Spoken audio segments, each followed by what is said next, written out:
اعوذ باللہ من الشیطان الرجیم بسم اللہ الرحمن الرحیم ولا تجعلوا اللہ عرضۃ لایمانکم۔ ایک اور حکم آ گیا، اللہ تعالیٰ کا نام جو ہے وہ تختہ مشق نہ بنا لو اپنی قسموں کے لیے۔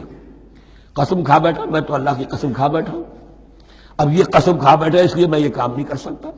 چاہے وہ نیکی کا کام تھا، کسی وقت غصے میں آدمی آ کر قسم کھا بیٹھتا ہے۔ حضرت ابوبکر صدیق نے بھی قسم کھا لی تھی۔ مصطح ان کا ایک ایسا تھا مسلمان غریب کہ جس کی وہ مدد کیا کرتے تھے، لیکن مصطح بھی جب حضرت عائشہ پر تہمت میں ملوث ہو گیا تو حضرت ابوبکر نے قسم کھا لی کہ یہ بدبخت جس کی میں سرپرستی کرتا رہا یہ بھی میری بیٹی پر تہمت لگانے میں شامل ہو گیا، اب میں اس کی کبھی مدد نہیں کروں گا۔ یہ سورہ نور میں آئے گا، ان سے کہا گیا نہیں ایسا نہ کرو، تم اپنے نیکی کے دروازے کو کیوں بند کرتے ہو؟ قسم کھا لی، قسم کو کھول دو، کفارہ دو۔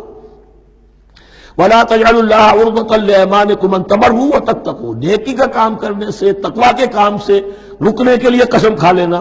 وَتُصْلِحُوا بَيْنَ النَّاسِ، اور اس سے کہ لوگوں کے مابین مصالحت کرو۔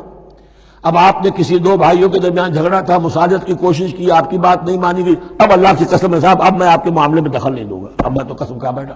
نہیں بھائی، اصلاح بین الناس جو ہے، اصلاح ذات البین، یہ کرتے رہو، اور ایسی قسم کھائی ہے اس کا کفارہ دے دو۔ واللہ سمیع علیم، اور اللہ تعالیٰ سننے والا اور جاننے والا ہے۔ لا یؤاخذکم اللہ باللغو فی ایمانکم، اللہ تعالیٰ مؤاخذہ نہیں کرے گا تم سے جو تم بغیر مقصد کے، بغیر عزم اور ارادے کے قسم کھا بیٹھتے ہو۔ یہ عربوں کا رواج ہے، واللہ باللہ کے بغیر ان کا کوئی جملہ شروع ہی نہیں ہوتا، تو یہ در حقیقت قسم کھانے کا ان کی اس وقت نیت نہیں ہوتی، بلکہ یہ ان کا ایک جس کو ہم کہتے ہیں تکیہ کلام ہے، ان کا ایک اسلوب ہے گفتگو کا، واللہ باللہ، تو اس پر مؤاخذہ نہیں ہے۔ وَلَٰكِن يُؤَاخِذُكُم بِمَا كَسَبَتْ قُلُوبُكُم، ہاں جو تم نے ارادہ کر کے، تمہارے دلی ارادے کے ساتھ جو تم نے قسم کھائی ہے، پھر اس پر مؤاخذہ ہوگا، اسے توڑو گے، اس کا ایک کفارہ ہے، وہ بعد میں آئے گا۔ وہ کفارہ جو ہے وہ پھر سورہ مائدہ کے اندر آ جائے گا۔ میں نے عرض کیا تھا کہ یہ اصل میں سورہ بقرہ میں بلو پرنٹ آ رہا ہے شریعت اسلامی کا، اور اس کے جو اصل چیزیں ہیں وہ پوری تکمیلی احکام وہ پھر آخر میں آئیں گے، کچھ سورہ نساء میں، کچھ سورہ مائدہ میں۔ واللہ غفور حلیم، اللہ غفور ہے، بخشنے والا ہے اور حلیم ہے، فوراً نہیں پکڑتا، فوراً سزا نہیں دیتا، مہلت دیتا ہے کہ اصلاح کر لو۔ للذین یولون من نسائہم تربص اربعۃ اشہر، اب یہ بھی ایک قسم کھا لی جاتی تھی کہ کسی وقت کسی مرد نے، کسی شوہر نے قسم کھا لی اب میں اپنی بیوی کے قریب نہیں جاؤں گا، ناراض ہو گئے، غصہ آ گیا، میں تمہارے سے کوئی تعلق نہیں رکھوں گا، یہ ایلا کہلاتا تھا۔ حضور نے بھی ایلا فرمایا تھا اپنی ازواج مطہرات سے جب انہوں نے کچھ زیادہ نفقے کا مطالبہ کیا تھا کہ اب عام مسلمانوں کے ہاں بھی خوشحالی آ گئی ہے تو اب ہمارے اوپر یہ سختی کیوں ہے، ہمارا بھی جو نفقات ہیں، ہمارا جو خرچ ہے، وظائف ہیں، بڑھائے جائیں۔ اس پر حضور نے پھر ایلا کیا، اس کا ذکر ہے وہ بعد میں آئے گا۔ لیکن وہاں عام طور پر لوگ قسم کھا کے بیٹھ جاتے تھے، اب قسم کھا لی ہے، پچھتا بھی رہے، کیا کرے، قسم کھا چکے، اب بیوی کے پاس کیسے جائیں؟ اب وہ بیوی معلق ہے، نہ وہ شادی شداؤں میں ہے اور نہ وہ علیحدہ ہے، آزاد ہے۔ للذین یولون من نسائہم تربص اربعۃ اشہر، 4 مہینے کے لیے تو وہ انتظار کیا جا سکتا ہے۔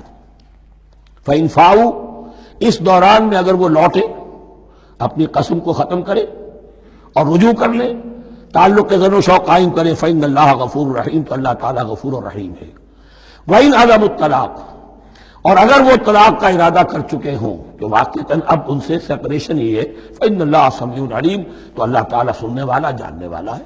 یعنی یہ کہ 4 مہینے سے زیادہ معلق نہ رکھو کسی کو، یا ادھر یا ادھر، یا فیصلہ کرو اور اسے فارغ کرو، اور یا پھر یہ کہ اپنی وہ قسم ختم کرو اور اس کا جو بھی کفارہ ہے وہ ادا کرو۔ اسی پر غالباً قیاس کیا تھا، بلکہ ساتھ ہی سیرت میں آتا ہے کہ حضرت عمر نے حضرت حفصہ سے پوچھ بھی لیا تھا۔ حالانکہ دیکھیے کہ باپ اور بیٹی کا معاملہ ہو رہا ہے، اور باپ بیٹی سے سوال کر رہا ہے، دین کے معاملے میں حیا اور شرم کی بات نہیں ہوتی۔ ان اللہ لا یستحی ان یضرب مثلا ما بعوضۃ فما فوقها، تو یہ کہ جو لوگ جہاد پر جاتے تھے، کوئی سال بھر گھر واپس نہیں آ رہا، اب ایک طرف تو ان پر مشقت ہے، وہ بیویوں سے دور ہیں، اہل و عیال سے دور ہیں، ادھر عورتیں جو ہیں وہ بغیر شوہروں کے جو وقت گزار رہی ہیں، تو پوچھا کہ کتنا عرصہ تم سمجھتی ہو کہ ایک عورت اپنی عصمت اور عفت کو سنبھال کر اپنے شوہر کا انتظار کر سکتی؟ تو حضرت حفصہ نے کہا 4 ماہ۔ اب میں سمجھتا ہوں شاید انہوں نے اسی پر کہا ہو کہ یہ معلق رکھنے کا حکم بھی قرآن مجید میں جو ہے زیادہ سے زیادہ اس کی مہلت 4 مہینے ہے۔ والمطلقات یتربصن بانفسهن ثلاثة قروء، اور جنہیں طلاق دے دی جائے ان پر لازم ہے کہ وہ اپنے جیوں کو روکے رکھیں 3 حیض تک، یہ عدت ہے۔ طلاق کے بعد 3 مہینے کی عدت ہے۔ اس عدت میں یا تو شوہر رجوع کر لے گا اگر 1 یا 2 طلاقیں ہیں، تیسری طلاق ہو گئی تو رجوع کا حق نہیں ہے، وہ بعد میں بات آ جائے گی، اور اسی میں چاہے تو اس کے بعد جب مدت ختم ہو جائے گی تو پھر اب شوہر کا حق ختم ہو جائے گا، اب وہ آزاد ہوگی، لیکن اس مدت کے اندر وہ دوسری شادی نہیں کر سکتی۔ والمطلقات یتربصن بانفسهن ثلاثة قروء ولا يحل لهن ان يكتمن ما خلق الله في ارحامهن، اور ان کے لیے یہ حلال نہیں ہے، جائز نہیں ہے کہ وہ چھپا لیں جو کچھ کہ اللہ نے پیدا کر دیا ہو ان کے ارحام میں۔ اگر حمل ٹھہر گیا ہے اور بیوی کو ڈر ہے کہ اب یہ شوہر تو طلاق دے دے گا، وہ اپنا حمل چھپا رہی ہے تاکہ پتہ ہی نہ چلے اس کو، کیونکہ وہ چاہے گی کہ بچہ میرے پاس رہے، بچہ بچی جو بھی ہو۔ ظاہر بات ہے کہ بچہ اور بچی جو ہے وہ ماں کے لیے تو جگر گوشہ ہے، اس کے جسم کا ٹکڑا ہے، اس کے جسم کا لوتھڑا ہے، تو وہ چھپانے کی ٹینڈنسی ہوتی ہے کہ وہ جھگڑا ہی نہ اٹھے۔ ولا يحل لهن ان يكتمن، ان کے لیے جائز نہیں ہے کہ وہ چھپائیں ما خلق اللہ فی ارحامہن، جو کچھ کے پیدا کر دیا ہے اللہ نے ان کے رحموں میں۔ ان کن یؤمن باللہ والیوم الآخر، اگر وہ فی الواقع ایمان رکھنے والی ہیں اللہ پر اور یوم آخر پر۔ وبعولتهن احق بردہن فی ذلک ان ارادوا اصلاحا، اور یہ جو عدت کی مدت ہے اس میں ان کے شوہروں کو حق حاصل ہے، زیادہ حقدار ہے کہ انہیں لوٹا لیں، اسے رجعت کہتے ہیں، رجوع کیا جا سکتا ہے عدت کے اندر لیکن تیسری طلاق کے بعد نہیں۔ پہلی طلاق، دوسری طلاق، اس کے بعد دونوں میں جو عدت ہوگی اس میں رجوع کر سکتا ہے شوہر، اس کا اختیار ہے، بیوی کو نہ کہنے کا اختیار نہیں ہے کہ اب تم طلاق دے چکے ہو، اب میں تمہاری بات ماننے کو تیار نہیں ہوں، اس کا اسے حق نہیں ہے۔ اسے پھر وہ مرد کا جو حق ہے وَبَعُولَتُهُنَّ أَحَقُّ بِرَدِّهِنَّ، وہ زیادہ حقدار ہے کہ انہیں لوٹا لے، فی ذالک، اس مدت کے اندر ان ارادوا اصلاحا، اگر وہ واقعتاً اصلاح ہی چاہتے ہیں۔ وَلَهُنَّ مِثْلُ الَّذِي عَلَيْهِنَّ بِالْمَعْرُوفِ، اور ان کے لیے حقوق ہیں جو کہ مناسبت سے ہیں ان کی ذمہ داریوں کے۔ وَلِلرِّجَالِ عَلَيْهِنَّ دَرَجَةٌ، اور مردوں کو ان پر ایک درجہ فوقیت کا، ایک درجہ فضیلت کا، ایک درجہ حقوق کا حاصل ہے۔ واللہ عزیز الحکیم، اور اللہ تعالی زبردست ہے اور حکمت والا ہے۔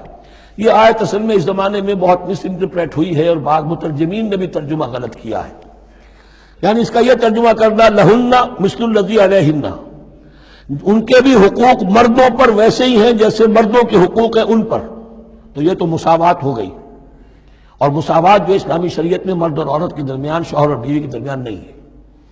مراد کیا ہے؟ لام اور اعلیٰ کا جو استعمال ہوتا ہے عربی میں، لام کسی کے حق کے لیے اور اعلیٰ کسی کی ذمہ داری کے لیے۔